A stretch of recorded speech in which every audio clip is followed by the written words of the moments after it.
এই যে আজকে তিনি এভার কেয়ারে গুরুতর অসুস্থ অবস্থায়, জীবনে এক সংকটাপন্ন অবস্থায় তিনি অবস্থান করছেন, এর জন্য তো দায়ী সেই গত ফ্যাসিস্ট।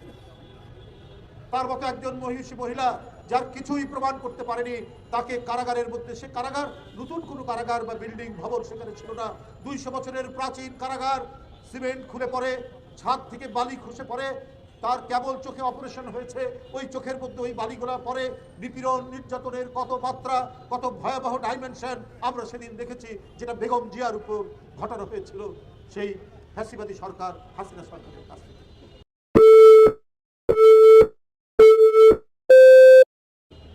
নিজের চোখের সামনে নিজের সন্তানের লাশ তাকে কোলে নিতে হয়েছে, তার মাথা তার কোলের মধ্যে রাখতে হয়েছে।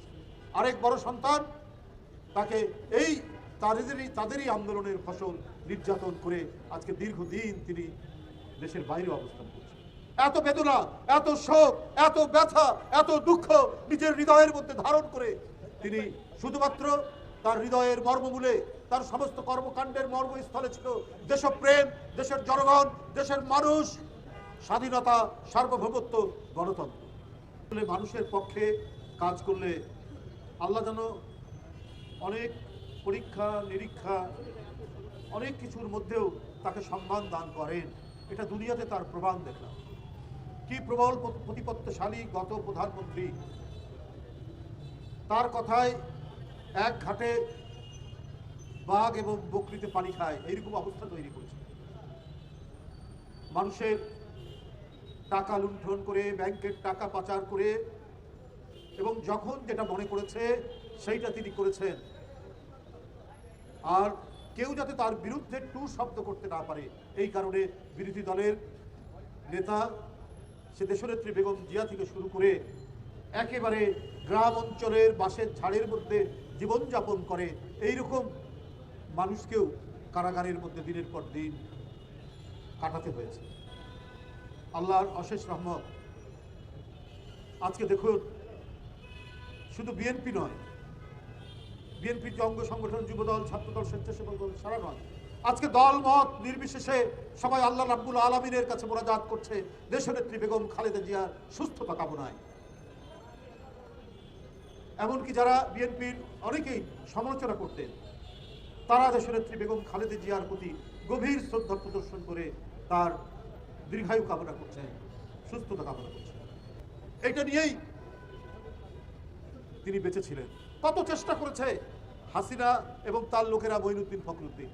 দেশের বাইরে চলে যান, সৌদি আরবে গিয়ে অত্যন্ত শান্তিতে থাকতে পারবেন, দেশের বাইরে যান না। সত্যিকারের যদি জনগণের এবং দেশপ্রেমিক মানুষ হয়, সে তো নিজের লোককে ছেড়ে যেতে পারে না, জনগণকে ছেড়ে যেতে পারে না।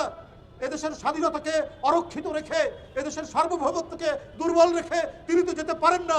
অত রক্তচক্ষুকে উপেক্ষা করে বেগম জিয়া এই দেশেই থেকেছেন, বিন্দুমাত্র তাকে হাসিনা আর তার দোসররা টলাতে পারে না। এই কারণেই শেখ হাসিনার যত রাগ, যত ক্ষোভ, এই কারণেই তাকে কারাগারে নিয়ে যাওয়া হয়েছে, নির্যাতন করা হয়েছে, সাজার পর সাজা দেওয়া হয়েছে।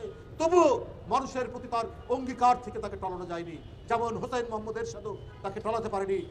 লোভ প্রলোভন কত কিছু দেখানোর পরেও তিনি বলেছেন এই লোকটা স্বৈরাচার, এই গণতন্ত্র হত্যাকারী, এর অধীনে কোনো নির্বাচনে যাব না। তিনি যাননি, কিন্তু গেছেন কারা তারা, আমি নতুন করে আর তাদের নাম বলতে চাই না, শেখ হাসিনা সহ।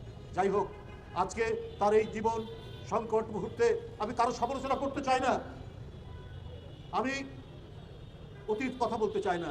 জনগণ জানে, আমরা জানি আজকে সেই বসুন্ধরা রিভার কেয়ারে এক জীবন সংকটের মধ্যে কেন তিনি আজকে পতিত হয়েছেন।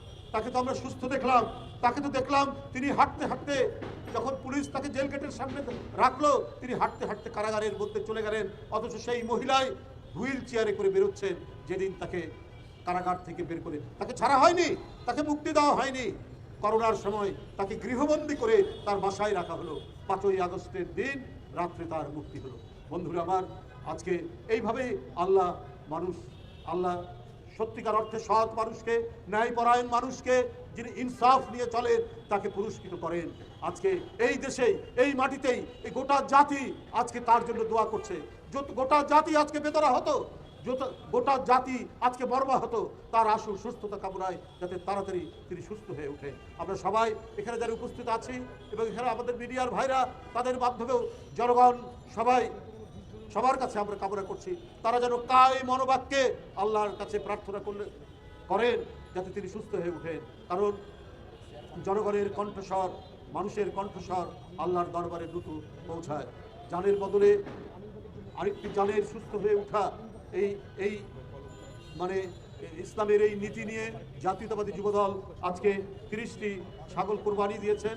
কয়েকটি মাদ্রাসার এখানে ইমাম সাহেব, প্রিন্সিপাল সাহেবরা এখানে রয়েছেন, তাদেরকে তারা দিবেন। আমি জাতীয়তাবাদী যুবদলকে ধন্যবাদ জানাই। তারা ইতিমধ্যে দোয়ার অনুষ্ঠান করেছে আনন্দ ভবনে। তারা নানা কর্মসূচি নিয়ে দেশনেত্রী বেগম খালেদা জিয়ার সুস্থতা কামনায় আল্লাহর কাছে দোয়া চেয়ে নানা কর্মসূচি নিয়ে তারা কাজ করছে। আজকে বিভিন্ন মাদ্রাসায় তারা কোরবানির মাংস, জীবনের সাদকা হিসাবে কোরবানির মাংস সেখানে দিচ্ছেন। তাদের এই উদ্যোগ আয়োজনকে আমি সমর্থন জানিয়ে তাদের প্রতি আল্লাহর কাছে দোয়া জানিয়ে আমি আমার বক্তব্য শেষ করছি। খোদা হাফেজ। বাংলাদেশ জিন্দাবাদ।